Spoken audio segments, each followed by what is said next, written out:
Welcome! In front of me is an ASUS ZenFone Max Pro M1, and today I will show you how to put the device into safe mode.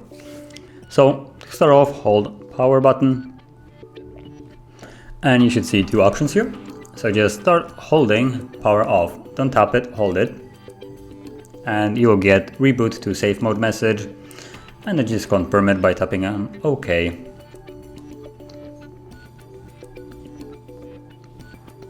Now let it reboot, and once it's back on, we should see a message in the bottom left corner saying safe mode. Just confirm it.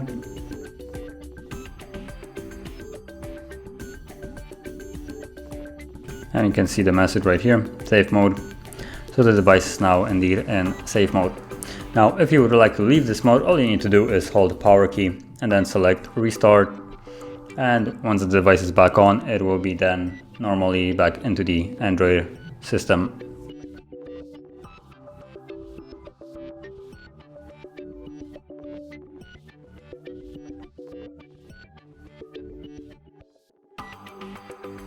And as you can see, we're back in the Android and safe mode is gone. So that is how you would enter and also exit safe mode. And if you found this video helpful, don't forget to hit like, subscribe, and thanks for watching.